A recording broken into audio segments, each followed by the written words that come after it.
Tam's Story by River Joy.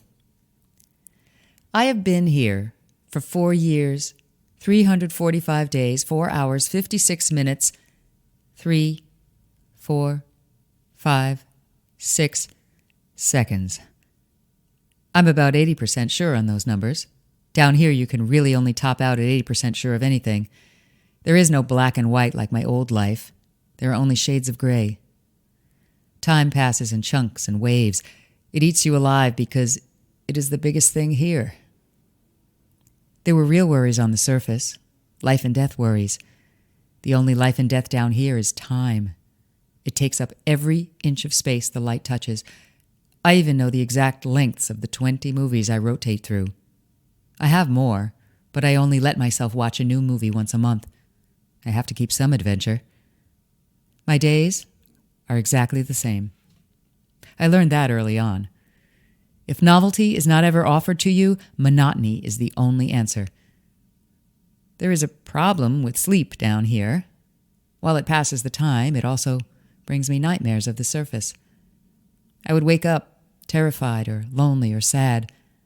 So I go to sleep at midnight. I wake up at 6 a.m., and every other second of my day is scheduled. It's not like they left me down here with nothing to do. I was no traitor, and no one would have dared put me in any danger, not after the sacrifices my family, well, my mother made for the rebels. It's just the things I do have seem, well, pretty fucking boring at this point. Most of what I do is work out. I don't even enjoy it. It's just that that's the closest I get to the outside. The bunker is tiny, but there is a small gym opposite my bedroom. It has a treadmill, weights, various rubber bands at different tensions, and like 40 terrible workout videos. The gym also has a VR set that only works if the machines are going. I think they were trying to entice me to move, since there aren't exactly antidepressants down here to make the overwhelming sadness go away. They may also have been enticing me to move to keep the electricity going. I can't be sure, but most of the brownouts that happen down here tend to line up with the weeks I don't move as much. I farm, because I don't have a choice. No food, no me. The plant room is relaxing to me. My cousin even slipped me a few pot seeds, just in case, before the rebels took me. So, for birthdays and holidays, I can have a bit of fun. I do that too, but mostly I grow soy, some nuts, greens. I'm even able to coax fruit out of the hydro farm if I can get the genetically altered trees to grow. They only get as big as a tomato bush, and they spit out full-size apples and pears. I used to have art supplies, but those were gone in the first year. There's a whole room of things I made in that first year. Maybe if they don't come and get me at the 5-year mark, I'll destroy it all and make new things. It's certainly an urge, destruction, mostly to restart.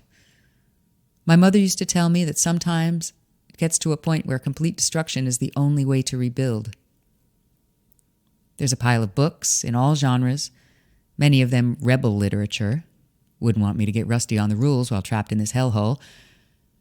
Mostly I enjoy fiction written long ago, in the time before, when Earth was extraordinary. I especially enjoy something scary. You'd think growing up in the nightmare I did, I'd avoid the scary stuff, but the freakier the better. I don't hate it all the time. In fact, the thought of seeing and hearing another person after all this time is horrifying. There's enough food and water between the hydro farm and the MREs they left me. It's a pretty big bunker, so at least it's not one of those tube-like things that most families could afford. I think I've forgotten how to socialize. I may only be able to talk in the movie quotes from the films they left me. Only time will tell. I still have paper to write.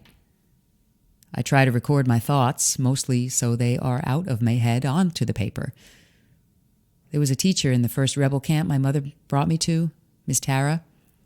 She taught me about using writing to deal with what was happening around us. I was 10.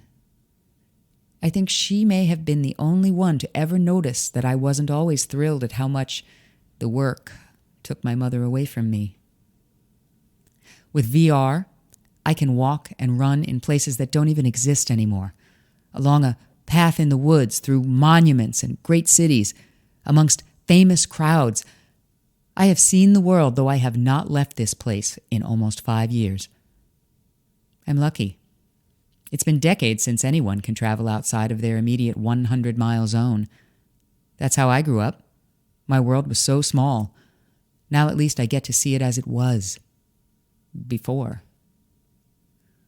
I was told when I came down here, blindfolded and still a little drugged, that this would be the second to last stop on my journey before crossing, that I'd be meeting some man before the border crossing and staying at a house for a little while. A house. I wonder if there will be windows. I wonder what kind of view is even left after all those storms and all those bombs.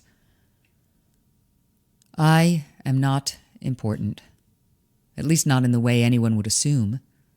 My mother, Jacqueline Jax Perez, on the other hand, was a revolutionary. She was safety for people who had never felt safe in their lives. She risked everything to stop a war that was decimating what remaining population still existed. She was a geneticist and a genius, and her sacrifice is the reason I'm alive. It's also the reason that almost 5 years alone in a hole hasn't driven me insane yet. It's also the reason I'm stuck in this hole. It's complicated. I know that they will come for me soon. I'm familiar with the procedure. An asset is disappeared for about 5 years before relocation. I'm locked down here with no chance of outside communication, just enough food and entertainment to keep my sanity and life, and I wait. Lenore knew what she was doing. She kept me safe, even if it meant putting me in a literal hole. My obsession with the outside world has become almost unbearable lately. My mother would always say that I was too impatient to be a successful revolutionary. I agree with her. I want to live a quiet life outside. I want to plant food and meet other people. I want to get out of this hole. I think a lot about the things I see on VR that do not exist anymore. Most people think it's horrible, but I think it's a chance to rebuild. I am sad for the loss of art and history, but I am grateful for the potential for the human race to start over. Maybe if we give ourselves another chance, we'll do better. Today just happens to be one of those days I feel the weight of the dirt above my head. I am good at being alone, but I miss the touch of another human. I haven't gotten up from the couch yet to start my routine. Then, out of nowhere, there's a creak at the entrance. My heart starts pounding almost as loud as the knock on the door. I barely see the masked men when my bunker fills up with gas.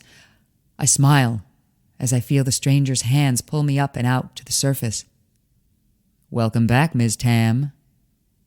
A gruff voice fades as I fall into the familiar sleep that meant I was being moved. I force my eyes to stay open until they pull the bag over my eyes. It was time to go.